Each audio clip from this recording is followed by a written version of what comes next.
हुँ, हुँ। आशीष sir, पहले तो बहुत शुक्रिया समय देने के लिए। एक सेकंड क्वेश्चन मेरा सर ये है कि फेड ने दरों में कटौती की है। सभी लोग ये समझते हैं कि डोमेस्टिक मार्केट्स में भी, हमारे यानी कि इंडिया में भी कटौती हो सकती है। सर कितनी हो सकती है, कितने चांसेस हैं और इसका क्या इम्पैक्ट होगा? तो पहला तो फेड की इंटरेस्ट रेट कटौती से ही डोमेस्टिक मार्केट को लिक्विडिटी सपोर्ट और मिलेगा। अगर हम पिछले 4 साल देखें, डोमेस्टिक मार्केट में लिक्विडिटी प्राइमरीली देश से ही आई है। जो फॉरेन इन्वेस्टर्स हैं, 2021 2022 में वो ज्यादातर सेलर ही रहे थे, और domestic liquidity was a big reason कि मार्केट ऊपर गई है।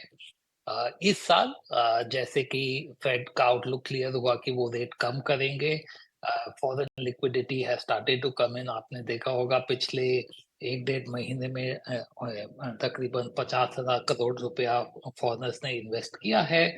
और जैसा कि आउटलुक है कि अगले 6 महीने में फेड से और 3 से 4 रेट कट हो सकते हैं, तो ये लिक्विडिटी का ट्रेंड कंटिन्यू रहना चाहिए।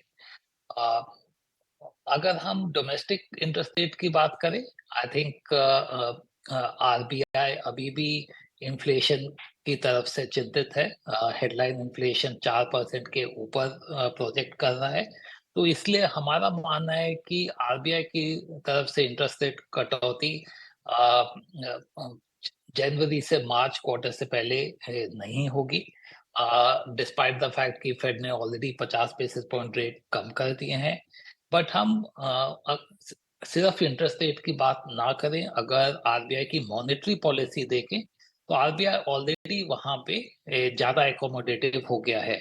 आरबीआई ने पिछले कुछ हफ्तों से लिक्विडिटी मार्केट को सपोर्ट करने लगे। आपने देखा होगा कि बैंकिंग सेक्टर लिक्विडिटी वापस पॉजिटिव में चली गई है।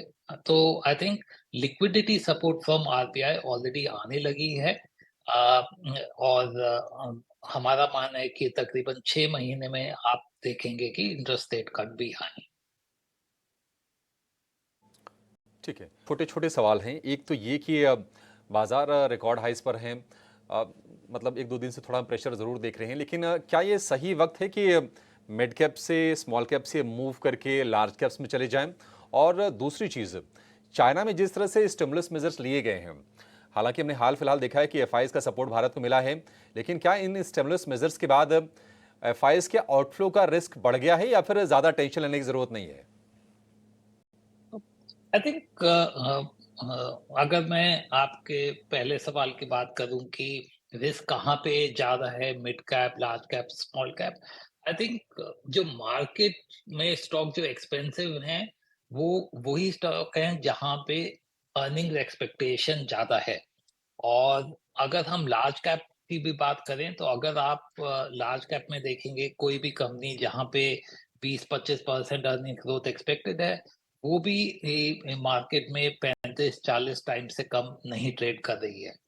तो I think rather than taking a look at risk from कि वो किस कैटेगरी में स्टॉक है, हमको देखना चाहिए कि उसकी अर्निंग्स में कितना रिस्क है। और अगर कोई भी कंपनी अर्निंग्स मिस करती है, चाहे वो लार्ज कैप में हो, चाहे स्मॉल कैप में हो, क्योंकि उनके मल्टीपल अभी इतने ज़्यादा हैं, वहाँ पे करेक्शन का रिस्क ज़्यादा है। अगर हम एफआईआई फ्लो की बात करें चाइना को लेके, हाँ, ये बिल्कुल सही बात है कि ये चाइना मार्केट में इतना ज़्यादा मोमेंटम आया है, कुछ एफआईआई वहाँ पे इन्वेस्ट करने को पक्का देखेंगे। और अगर हम आज की बात करें, तो अगर आज आप देखें चाइनीज़ मार्केट तकरीबन 5% ऊपर है, इंडियन मार्केट 1% नीचे है। तो ऐसा लगता है कि कुछ पैसा उधर जा रहा है। बट अगर हम चाइना और इंडिया को देखें, दोनों इमर्जिंग मार्केट इंडेक्स के बड़े वेट हैं। दोनों का वेट 20% है ऊपर इमर्जिंग मार्केट इंडेक्स में है। और अ, दोनों मार्केट की पॉजिटिव आउटलुक से इन फंड्स के अंदर इनफ्लो बढ़ेगा।